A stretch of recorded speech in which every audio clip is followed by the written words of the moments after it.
تو قیامت کی علامتوں پر گفتگو کرنے والا کیسے ہونا چاہیے آپ کو بتاتا ہوں۔ سب سے پہلے قیامت کی علامتوں سے متعلق گفتگو کرنے والے کو اللہ پر مضبوط ایمان ہونا۔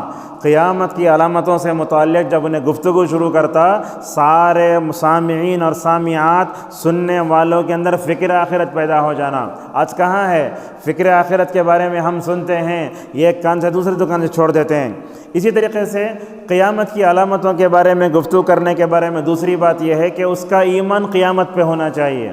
آپ جانتے ہیں ایک دن میں سورہ فاتحہ ہم فرض نمازوں میں کتنے مرتبہ پڑھتے ہوں گے؟ ذرا سوچئے، فجر سے لے کر عشاء تک کتنی رکعتیں ہوتی ہیں؟ 17۔ کتنی ہوتی ہیں؟ 17۔ اس میں ہم اللہ سے بولتے ہیں مالک یوم الدین، کیا ترجمہ ہے اس کا؟ بدلے کے دن کا مالک۔ اگر اس آیت پر غور کر لیا نا، الحمدللہ ہم کو فکر آخرت کے لیے تیاری بہت آسان ہو جائے گی۔ اور اسی طریقے سے ہمیں یہ بھی ہونا چاہیے کیا؟ قیامت کے علامتوں کے بارے میں گفتگو کرنے والا متقی ہونا چاہیے۔ جیسے جامعہ دارالسلام میں ایک استاد پرانے، اللہ مغفرت فرمائے، انتقال ہو گیا، مولانا عبدالواجد صاحب رحمۃ اللہ علیہ۔ کرناٹک میں کئی جگہ خطبہ دیے شاید، وہ مولوی صاحب ایسے وہ قرآن پڑھائے تو رو کے جو ہے بھیگ جاتے تھے۔ ایسا متقی بندہ ہم نے عمر آباد میں بہت کم دیکھا۔ نماز عصر میں دعا کرے تو دعا کر کو باہر نہیں آتے، ماشاءاللہ بارش ہوتی تھی۔ جب آخرت کی آیتیں آتی بہت ہوتے تھے کلاسوں میں۔ ایسے علماء اگر آخرت کے بارے میں بولے تو ماشاءاللہ لوگوں کو بہت فائدہ ہوتا ہے۔ اور اسی طریقے سے قیامت کے بارے میں گفتگو کرنے والے کو قرآن کی آیتوں کا علم ہونا چاہیے۔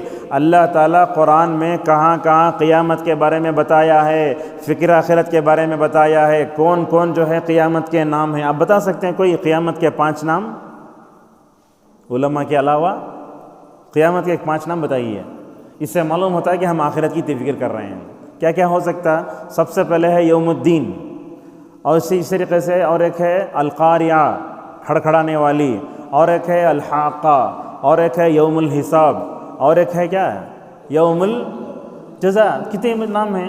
یہ سب قرآن میں ذکر ہیں۔ کتنے مرتبہ پڑھتے؟ القاریہ ملقاریہ پڑھتے، لیکن نام ہمارا ہم نے معلوم نہیں ہمنا۔ تو لہٰذا یہ کتاب و سنت کا علم بھی ہونا، اور قرآن کی کتنی آیتیں وہی معلوم ہونا، اور یہ قیامت کے آخرت، یہ قیامت کی علامتوں سے متعلق گفتگو کرنے والے کو حدیث کا بھی حوالہ چاہیے۔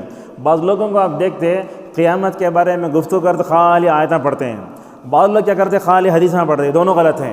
یہ 2 ہو گئے۔ تیسرا دیکھیے، بعض لوگ آیتیں پیش کرتے ہیں مگر اس کا مطلب غلط نکالتے ہیں، یہ بھی تو غلط ہے۔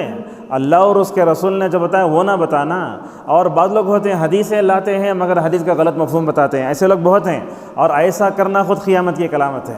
اور اسی طریقے سے ہم دیکھتے ہیں یہ قیامت کی علامتوں کو سمجھانے کے لیے ہمارے پاس سب سے پہلے قرآن کا علم ہونا، حدیث کا علم ہونا، اور ہماری جو سمجھ ہونا وہ سلف کی سمجھ ہونا چاہیے۔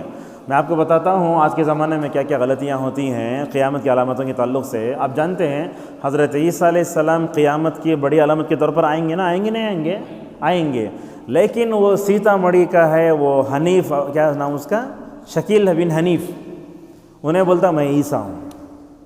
اگر ہمیں عیسیٰ علیہ السلام کو حقیقت جانتے ہوتے، امت بولتی یہ جھوٹا عیسیٰ ہے ہی نہیں۔ ہمیں عیسیٰ علیہ السلام کی حقیقت نہیں جانتے، کب اترتے، کیا کرتے، کتنے سال رہتے، ہمیں جانتے نہیں۔ لہٰذا سلف کے طریقے پر سمجھ کر امت کو سمجھائے تو میں سمجھتا ہوں کہ قیامت کی علامتوں کے بارے میں صحیح بات ہو سکتی ہے۔ اور ایک بات بھی ہے، قیامت کی علامتوں سے متعلق تقسیم بھی جاننا۔ جیسے میں نے کہا چھوٹی علامتیں کچھ واقع ہو چکی ہیں، بعض چھوٹی علامتیں واقع ہوں گی، اور جو ہے بڑی علامتیں تو واقع ہونے والی ہیں۔ اخبارات میں آتا ہے 2027 میں قیامت آتی، کہتے کہاں لکھا ہے وہ؟ امریکہ کے کوسے کی فیس بک میں پڑھ لیں، اچھلتا ہے قیامت آتی۔ اب لوگ جا کو خبراں جو ہے خود لے کر انتظار کرتے ہیں، اور بعض لوگ تو کفن لے کر رکھ لیں کہ وہ 2027 میں مر جانا ہے ہمیں۔ تو اس طرح کی باتیں ہمیں نہیں سننا چاہیے۔ اللہ تعالیٰ نے کیا کیا؟ قیامت کے علم کو چھپا دیا ہے۔ کیوں چھپایا ہے؟ تاکہ بندہ ہمیشہ تیار رہے قیامت کے لیے۔ اور جو چیز ہوتی ہے وہ قیامت کی چھوٹی علامتیں جو واقع ہو چکی ہیں، آپ کو بتاتے ہیں، غور سے سنیے۔